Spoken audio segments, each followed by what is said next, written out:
എൻ്റെ പേര് ജോസ്ന, എൻ്റെ ഹസ്ബൻഡ് വിപിൻ. ഞങ്ങൾ പൈക പാലായിൽ നിന്ന് വരുന്നു. ഞങ്ങൾ ഫാമിലിയായിട്ട് ഖത്തറിലാണ്. ഞങ്ങൾക്ക് 2 മക്കളാണ്. 2023 ഓഗസ്റ്റ് 28 എൻ്റെ ഹസ്ബൻഡിന് ഒരു ആക്സിഡൻ്റ് ഉണ്ടായി. അങ്ങനെ പുള്ളിയുടെ ലെഫ്റ്റ് ലെഗ് ഫ്രാക്ചറായി, ഫുള്ള് ഒടിഞ്ഞ് തൂങ്ങുന്ന ഒരവസ്ഥയായിരുന്നു. ഞങ്ങൾ എമർജൻസി പ്രവേശിപ്പിച്ചപ്പോൾ ഖത്തറിൽ തന്നെ ഡോക്ടേഴ്സ് പറഞ്ഞു ഇത് മൾട്ടിപ്പിൾ ഫ്രാക്ചറാണ്, അതുകൊണ്ട് തന്നെ മൾട്ടിപ്പിൾ സർജറീസ് ആവശ്യമാണ് ഇതിന് എന്ന് പറഞ്ഞു. അപ്പം ആദ്യമൊന്നും എനിക്കിങ്ങനെ പ്രത്യേകിച്ചൊന്നും തോന്നിയില്ല. ആൾ കോൺഷ്യസ് ആണ്, എന്നോട് സംസാരിക്കുന്നുണ്ട്, എൻ്റെ ഫ്രണ്ട്സ് എല്ലാം കൂടെയുണ്ട്, ഒരു കുഴപ്പമൊന്നുമായിട്ട് തോന്നിയില്ല. പിന്നെ ഡോക്ടേഴ്സ് പറഞ്ഞു ഇഷ്യൂ ഒന്നുമുള്ള കാര്യമല്ല ഇത്. ഞങ്ങൾ ചെസ്റ്റ് എക്സ്റേ നോക്കി, അതിനകത്ത് വലിയ പ്രശ്നമൊന്നും കാണുന്നില്ല, അതുകൊണ്ട് നമുക്ക് സർജറിക്ക് ഇന്ന് തന്നെ എടുക്കാമെന്ന് പറഞ്ഞു. ഓക്കെ, എൻ്റെ മക്കൾ തന്നെ ആയതുകൊണ്ട് ഞാൻ ഹോസ്പിറ്റലിൽ നിന്ന് വീട്ടിലോട്ട് പോന്നു. അതിൻ്റെ ഇടയ്ക്ക് അവർ സർജറിക്ക് എടുത്തു എന്ന് പറഞ്ഞ് ഒരു സ്റ്റാഫ് എന്നെ വിളിച്ചു പറഞ്ഞു, സിസ്റ്റർ എന്നാലും ഹസ്ബൻഡിനെ സർജറിക്ക് എടുത്തിട്ടുണ്ട്, കുഴപ്പമൊന്നുമില്ല എന്ന് പറഞ്ഞു. അത് കഴിഞ്ഞ് ഒരു അരമണിക്കൂർ കഴിഞ്ഞപ്പം എനിക്ക് കോള് വന്നു, സർജറി ഫെയിലായി, കാരണം ഹസ്ബൻഡിന് ആൾ ബാഡായി, വെൻറ്റിലേറ്ററിൽ ഇടേണ്ട ഒരവസ്ഥ വന്നു, ആളുടെ കണ്ടീഷൻ വളരെ ബാഡാണെന്ന് പറഞ്ഞു. അപ്പോഴും ഞാനൊരു നേഴ്സ് ആയതുകൊണ്ടാവാം, ICUവിലാണ് വർക്ക് ചെയ്യുന്നത്. അപ്പോഴും ഓക്കെ 2 ദിവസത്തിനുള്ളിൽ ആൾ വെൻറ്റിലേറ്ററിൽ നിന്ന് മാറ്റും എന്നുള്ള ഒരു അങ്ങനെ എനിക്ക് തോന്നി, കുഴപ്പമില്ല എന്നുള്ളത്. അങ്ങനെ ഞാൻ അന്ന് ഹോസ്പിറ്റലിൽ പോയില്ല. പിറ്റേ ദിവസം വന്നപ്പം ഞാൻ മോണിറ്റർ ചെയ്തിട്ട് നോക്കിയപ്പം ആളുടെ കണ്ടീഷൻ വളരെ ബാഡാണ്. സാച്ചുറേഷൻ ഓക്സിജൻ്റെ ലെവല് വളരെ താന്ന് 100%, വെൻറ്റിലേറ്റർ 100%, ആൾ 80 to 81% മാത്രമാണ് മെയിൻറ്റെയിൻ ചെയ്യുന്നത്. അപ്പം പിന്നെ വേഴ്സൺ ആയിക്കൊണ്ടിരിക്കുകയാണ് കണ്ടീഷൻ. എന്ന് വെച്ചാൽ BP-യുടെ മെഡിസിൻ സ്റ്റാർട്ടാക്കി, സെൻട്രൽ ലൈൻ ഇട്ടു, A ലൈൻ ഇട്ടു, RT ലൈൻ, അങ്ങനത്തെ കുറേ കാര്യങ്ങൾ ചെയ്തു വെച്ചിരിക്കുകയാണ്. ഞാൻ നോക്കുമ്പോൾ ആൾ ഫുള്ള് കുറേ ലൈൻസ് മാത്രം പുള്ളിക്ക്. എനിക്ക് ആദ്യമൊന്നും മനസ്സിലായില്ലേ, ഈ ഒരു ഫ്രാക്ചർ കൊണ്ട് എന്താണ് ഇങ്ങനെ സംഭവിച്ചതെന്ന് എനിക്ക് മനസ്സിലായില്ല. ഞാൻ അന്ന് തന്നെ ഓൺലൈൻ റിക്വസ്റ്റ് ഇട്ടു, ക്യാൻഡിൽ ലൈറ്റ് പ്രയർ ഇട്ടു. അതിനുശേഷം ഞാൻ വീട്ടിൽ വിളിച്ച് പറഞ്ഞു ആളുടെ കണ്ടീഷൻ വളരെ ബാഡാണ്, ഞാൻ വിചാരിച്ച പോലെ അല്ല അമ്മ എന്ന് പറഞ്ഞു.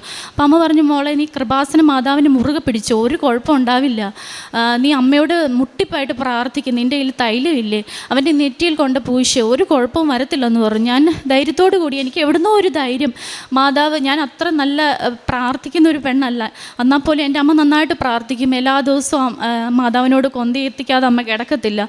അങ്ങനെ ഹസ്ബൻഡിൻ്റെ അനിയനും എൻ്റെ അമ്മയും എല്ലാവരും വന്ന് ഇവിടെ ഉടമ്പടി എടുത്തു സെപ്റ്റംബർ മാസം ഫസ്റ്റ് വീക്കിൽ.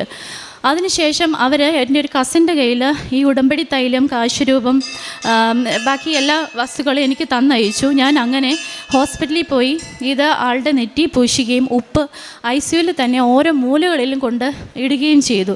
അതിനുശേഷം ഞാൻ പറഞ്ഞു, എൻ്റെ മാതാവേ, എനിക്ക് എങ്ങനെയാണ് നന്നായിട്ട് പ്രാർത്ഥിക്കാനൊന്നും അറിയില്ല, എൻ്റെ കണ്ണീര് മാത്രം വരുന്നു. ഞാൻ പറഞ്ഞു, എൻ്റെ മോൻ 6 മാസമേ ആയിട്ടുള്ളൂ, അവൻ അപ്പാന്ന് വിളിച്ച് തുടങ്ങിയിട്ടില്ല, എനിക്ക് എൻ്റെ ഭർത്താവിനെ തിരിച്ചു തരണം, കാരണം ഇത്ര വേഴ്സണാവുമെന്ന് ഞാൻ വിചാരിച്ചിട്ടില്ല. ഒരു ഫ്രാക്ചർ കൊണ്ട് വന്നതാണ് ആൾ, കാരണം ഫ്രാക്ചർ ലോങ് ബോണാണ് ഫ്രാക്ചർ ആയിട്ടിരിക്കുന്നത്.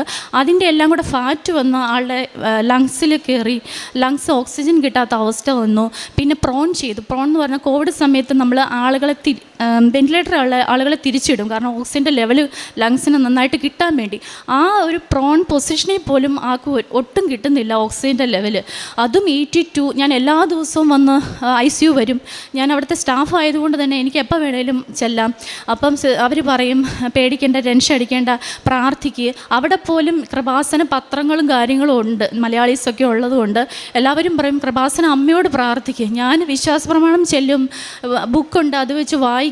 ഈ കാശുരൂപം വെച്ച് പുള്ളിയുടെ നെറ്റിക്ക് വെച്ച് വിശ്വാസപ്രമാണം എത്ര നേരം പ്രാർത്ഥിക്കുന്നൊന്നും എനിക്ക് അറിഞ്ഞുകൂടാ. ഞാൻ രാവിലെ അവിടെ ചെല്ലും, 3 മണി കഴിഞ്ഞിട്ടേ ഞാൻ ഫുഡ് കഴിക്കത്തുള്ളൂ. ഞാൻ അമ്മയോട് പറയും, അമ്മേ, ഞാൻ 3 മണി എന്നുള്ളത് അമ്മയുടെ ഒരു സമയമാണല്ലോ, ഞാൻ അത് കഴിഞ്ഞിട്ടേ വീട്ടിലോട്ട് പോകത്തുള്ളൂ, അത് കഴിഞ്ഞ് ഞാൻ ഫുഡ് കഴിക്കത്തുള്ളൂ, എനിക്ക് എൻ്റെ ഹസ്ബൻഡിനെ തിരിച്ചു തരണം. നമ്മൾ മക്കൾ അമ്മമാരുടെ മുമ്പിൽ വാശി പിടിച്ച് കരയത്തില്ല ഒരു കാര്യത്തിന് വേണ്ടി, അതുപോലെ ഞാൻ നിന്ന് വാശി പിടിച്ച് കരയുമായിരുന്നു. എനിക്ക് എൻ്റെ ഹസ്ബൻഡിനെ തിരിച്ചു തരണം, എനിക്ക് ഇതിൽ കോംപ്രമൈസ് ചെയ്യാൻ പറ്റത്തില്ല, എൻ്റെ മക്കൾക്ക് എനിക്ക് അപ്പം വേണം എന്ന് പറഞ്ഞു. ലാസ്റ്റ് ആയപ്പോൾ പിന്നെയും ഓരോ പ്രാവശ്യം കൺസെൻറ്റ് ഞാൻ സൈൻ ചെയ്യുമ്പോഴും എൻ്റെ കയ്യിൽ കാശുരൂപമുണ്ട്. അപ്പോൾ ഡോക്ടർ പറയും, ഇങ്ങനെയാണ്, ഇത് ആ കൺസെൻറ്റാണ്, ഈ കൺസെൻറ്റാണ്, സൈൻ ചെയ്യണം, ഞാൻ മാത്രമേ ഉള്ളൂ, ഞങ്ങൾക്ക് കസിൻസ് ഖത്തറിൽ കുറവാണ്, പക്ഷേ ഫ്രണ്ട്സ് ഒത്തിരി പേരുണ്ട്. എല്ലാവരും മാതാവിൻ്റെ ഭക്തം എല്ലാവരുമാണ്. അപ്പോൾ എന്നോട് പറയും, നീ ജോസിനെ പേടിക്കണ്ട, കൺസെൻറ്റ് സൈൻ ചെയ്ത് കൊടുക്കുമെന്ന് പറയും. അങ്ങനെ ഞാൻ കൺസെൻറ്റ് സൈൻ ചെയ്തു. ലാസ്റ്റ് എന്നോട് ഡോക്ടേഴ്സ് പറഞ്ഞു, ഇനി ലാസ്റ്റ് ഉള്ളത് എക്മോ എന്ന് പറയുന്ന സംഭവമാണ് ലാസ്റ്റ്.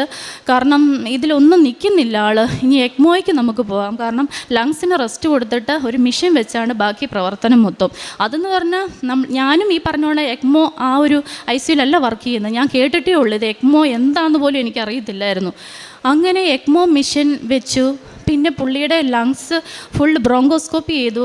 ഫുള്ള് ബ്ലഡാണ്, ബ്ലഡ് സ്റ്റെയിനാണ്. ബ്രോങ്കോസ്കോപ്പി ചെയ്തപ്പോൾ എല്ലാം ബ്ലഡ് വരുന്നത്, പ്ലേറ്റ്ലെറ്റ് കുറവ്, ബ്ലഡ് ട്രാൻസ്ഫ്യൂഷൻ കൊടുക്കുന്നു.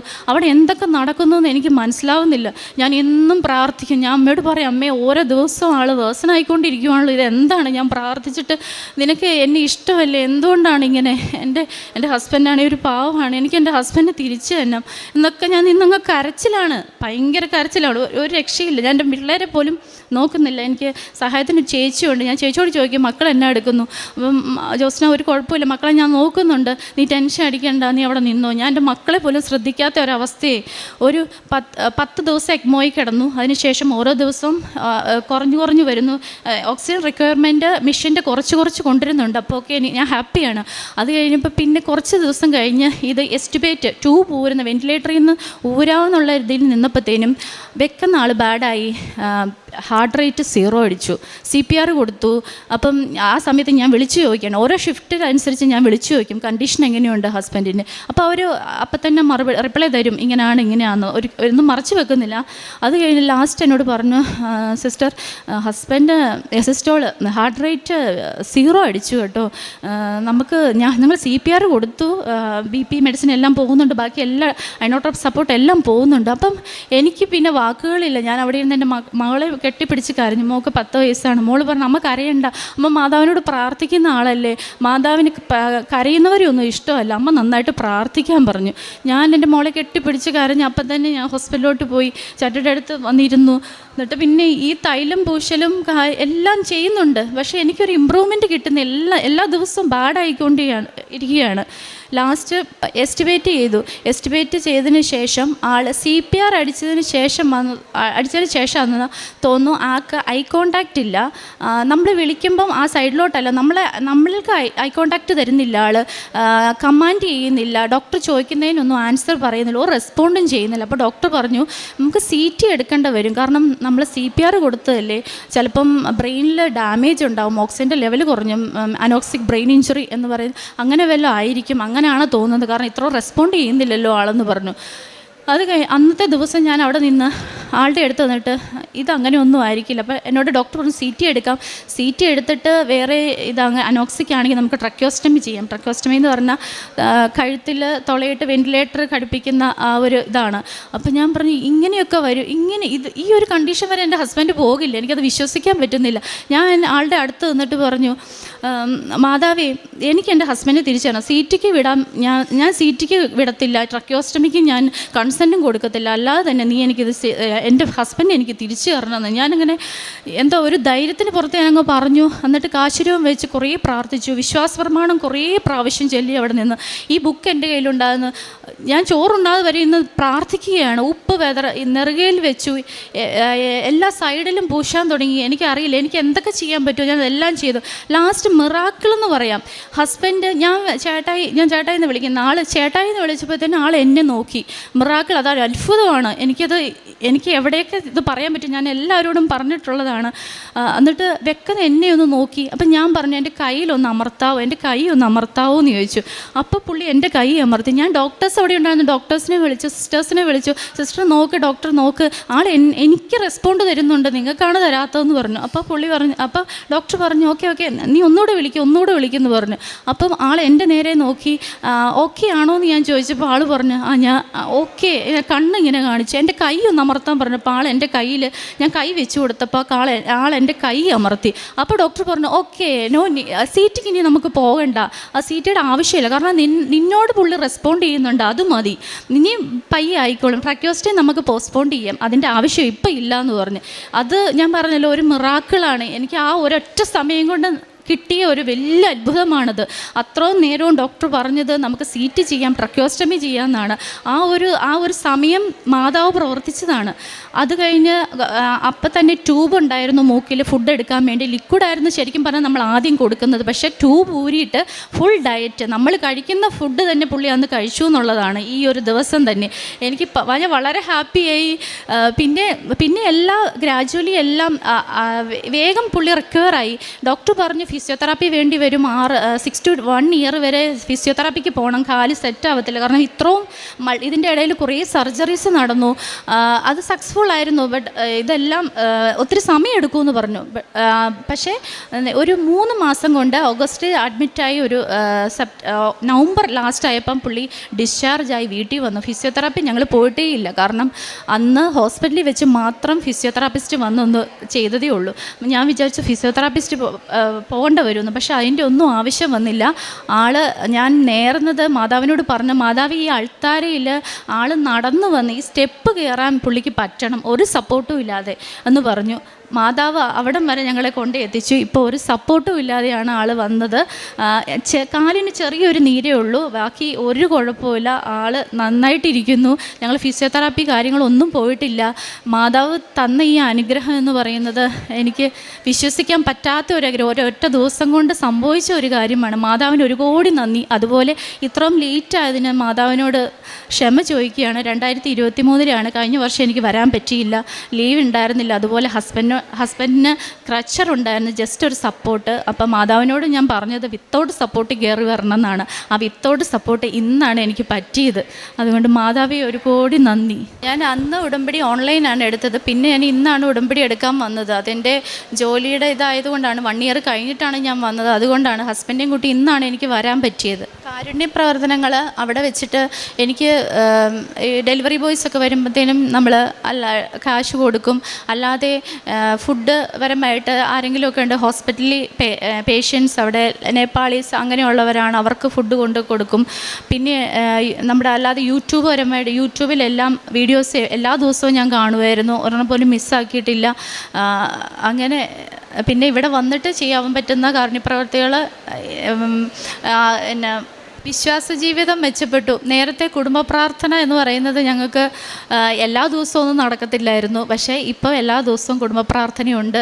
ഹസ്ബൻഡും വിശ്വാസത്തിൽ വന്നു ഈ ഒരു ഇൻസിഡൻറ്റിന് ശേഷം. വിലാപങ്ങളുടെ പുസ്തകം 3-ാം അധ്യായം 22-ാം തിരുവചനം അരുളി ചെയ്യുന്നു, കർത്താവിൻ്റെ സ്നേഹം ഒരിക്കലും അസ്തമിക്കുന്നില്ല, അവിടുത്തെ കാരുണ്യം അവസാനിക്കുന്നില്ല, ഓരോ പ്രഭാതത്തിലും അത് പുതിയതാണ്, അവിടുത്തെ വിശ്വസ്തത ഉന്നതമാണ്. തൻ്റെ ഹസ്ബൻഡിൻ്റെ അപകടത്തിൽ ഉണ്ടായ തടസ്സങ്ങൾ, അതായത് എന്തെല്ലാമായിരുന്നു കോംപ്ലിക്കേഷൻസ്, പിന്നീട് ഹസ്ബൻഡുമായിട്ട് ഇന്നിവിടെ വന്ന് നിൽക്കുമ്പോൾ ഉടമ്പടി തൻ്റെ കുടുംബത്തിലുള്ളവർ വന്നെടുത്ത കാര്യവും താൻ ഓൺലൈൻ ഉടമ്പടിയാണ് എടുത്തത്. നേർച്ച വസ്തുക്കളൊക്കെ അവിടെ ഈ മകൾക്ക് ലഭിക്കാനിടയായതും അങ്ങനെ ഹസ്ബൻഡിനെ പരിശുദ്ധ അമ്മ തന്നെ അമ്മയുടെ മധ്യസ്ഥതയിൽ കിട്ടിയ കൃപയായിട്ട് തന്നെ തൻ്റെ ഹസ്ബൻഡിൻ്റെ ജീവിതത്തെ ഈ മകൾ ഇന്ന് മറ്റുള്ളവരുടെ മുമ്പിൽ തുറന്ന് കാണിക്കുകയാണ്, പങ്കുവയ്ക്കുകയാണ്.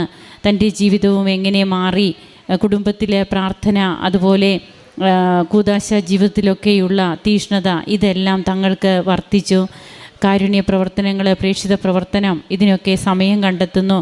ഇന്നാണ് ഇവിടെ വന്ന് തീർത്ഥാടക ഉടമ്പടി എടുത്ത് തൻ്റെ ഹസ്ബൻഡുമായിട്ട് വന്ന് ഈ മകൾ അനുഭവ സാക്ഷ്യം പങ്കുവയ്ക്കുന്നത്.